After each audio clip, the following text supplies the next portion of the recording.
I'm just gonna rant and ramble here for a moment because I have not written a script or anything like that, or really put my thoughts together.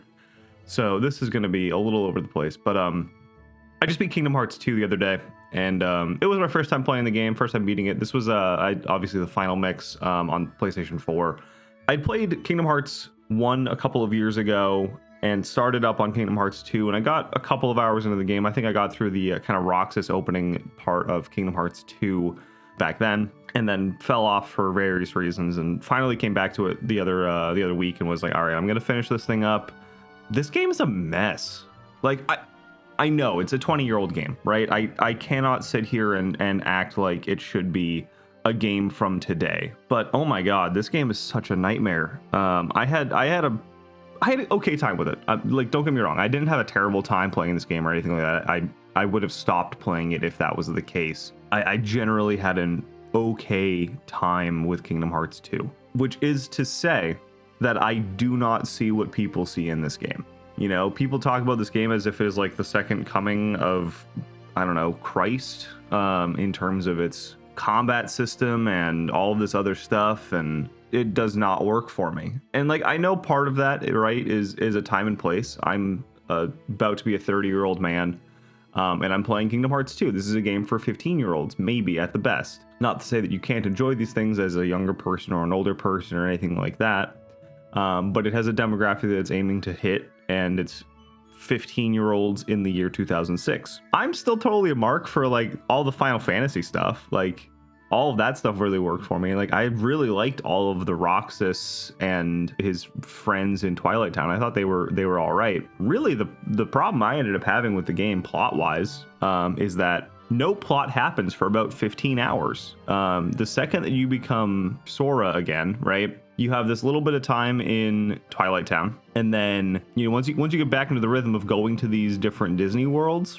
nothing happens for 15 hours. You know, you go and do all these different Disney worlds. It's the exact same thing in every single world. You show up, you're trying to chase down Pete, and then you have a little battle with Pete and some Heartless, and that's it. And then he leaves, and Sora does his little "I'm sealing off the world" thing, and that's the end of it. And then you go to another world, and you do the exact same thing again, and then you do the exact same thing again, and then you do the exact same thing again, and nothing fucking happens.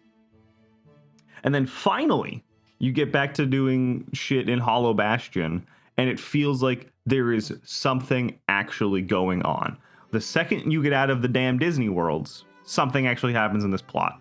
Things are moving forward, and the Disney worlds, obviously they're a big hook of the game. None of them are bad. I mean, you can say what you want about the rhythm game in Atlantica, but like, you can ignore it for one, and I mostly did.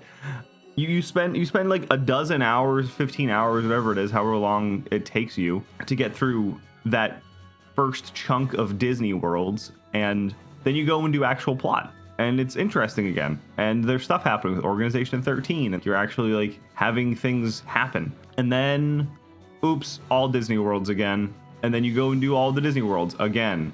And these are definitely more interesting because it's actual stuff happening with the plot of the game, rather, and not just rehashing entirely the story of these different movies or whatever, right? You know, nobodies are showing up now, and Organization 13 is like actually engaging you in these various Disney worlds on this second go around, and I don't get it.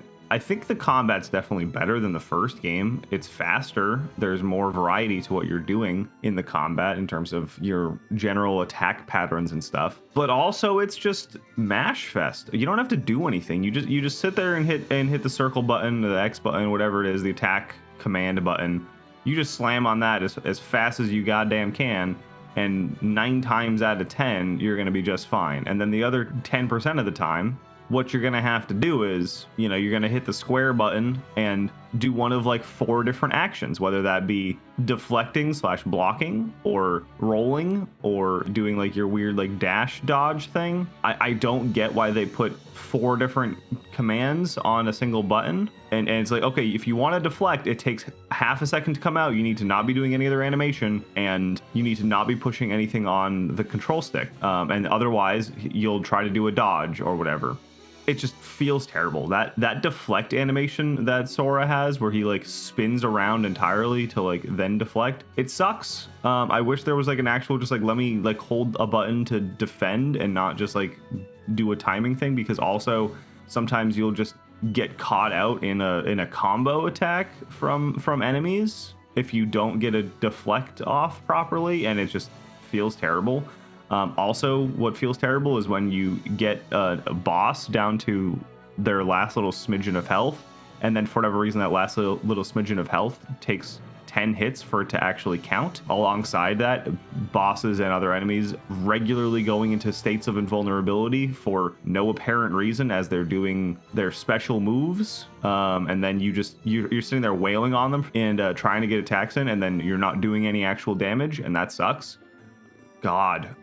Why is it that half of the big chests that you find in the game in various worlds is just a fucking map? Why'd you even put that in a chest? Why you act like that's like a exciting thing to get, Kingdom Hearts 2? It's not. Just give me the map naturally. Like I don't even, you don't need to put it in a treasure chest. Just give me the map. It's so irrelevant. And every time that I open one of those chests, it's a slap in the face because there could have been something interesting in there.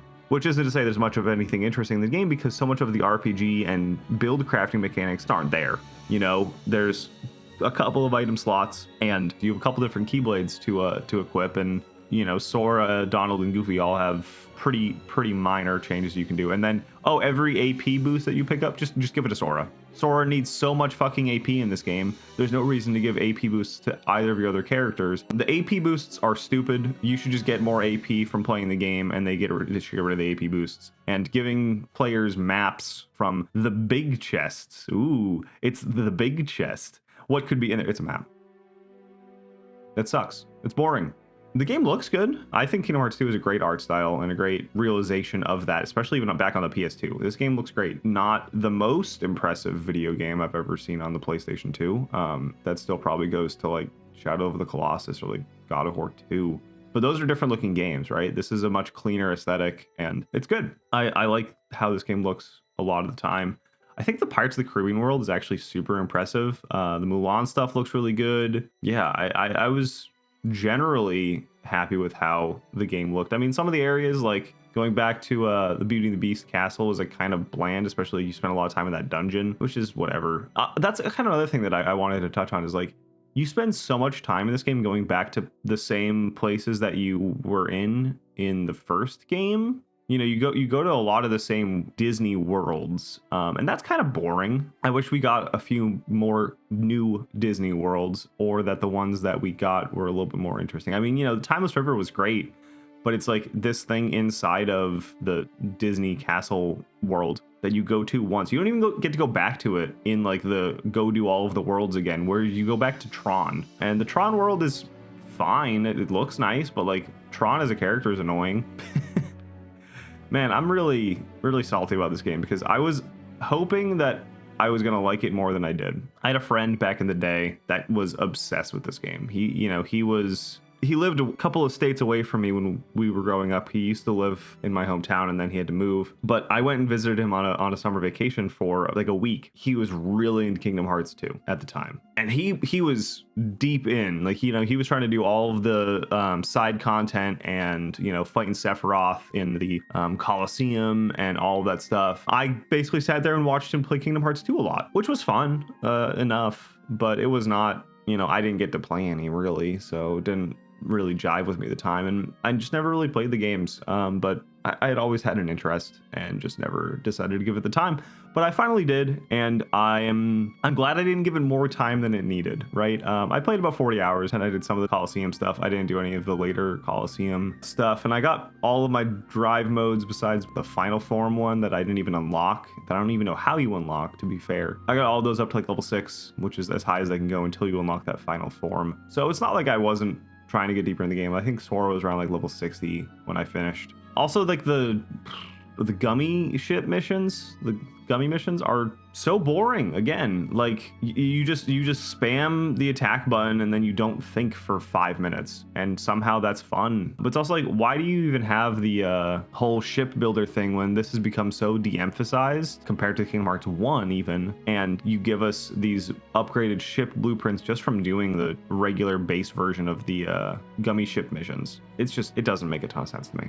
At the end of the day, I think the game's story really does not come together and is not directed well enough to have garnered the love that it has received over the last 20 years. And that's largely what I felt about Kingdom Hearts 1 as well. I think there's some really fun, compelling parts of these games and their stories, but the actual production of them feels so weird and often inert at times. You know, sometimes the voice acting is really strong. Sometimes it's just kind of oddly paced, and part of this, it's that time frame. I don't want to be particularly rude, but this game came out in 2006. That's what, 4 or 5 years after Final Fantasy X came out. And Final Fantasy X had a lot of problems with its voice acting, you know, some of that localization process, but even that isn't as rough as this is sometimes. And some of that is just Haley Joel Osment's Sora saying Riku and Kairi the exact same way so often. He spends so much of this game just running after shadows and yelling Riku and Kairi, and maybe this is because I have had a distance from Kingdom Hearts 1, but it's not like you spend a ton of time with them even in that game. Like your relationship with these characters is so inconsequential compared to however the game has decided you're supposed to feel about them, right? Which is that they are the most important parts of his life. And it's like, he has spent so much time with Donald and Goofy, and I haven't seen why Riku and Kairi matter so much to him. Which that's just, it doesn't matter, right? They are his best friends, and one of them he loves and one of them he loves as a brother. So it's not like it needs to have more there than there is, but it's just, it's kind of tiring. By the time you finally find them, I was so glad that he wasn't going to say their names in the exact same way, because it was probably the exact same vocal take that we had heard a dozen times prior in the game. Beyond that, I actually am really annoyed that there wasn't more time with Roxas in this game. I thought Jesse McCartney was really good at Roxas. I thought he did a really good job performing that character. And Kingdom Hearts 2, I don't know. I did not love it. I did not hate it, for sure. If you had a wonderful time with it, I'd love to hear and understand why it means so much to you. To me, it just kind of felt like the combat system was really messy, and so much of your playtime feels like you're not doing anything interesting and nothing interesting is happening in the plot. Oh, I forgot to mention all of this earlier, but the reaction commands, I believe. The reaction commands, quick time events, whatever you want to call them. I thought a lot of those were a lot of fun. Appreciated their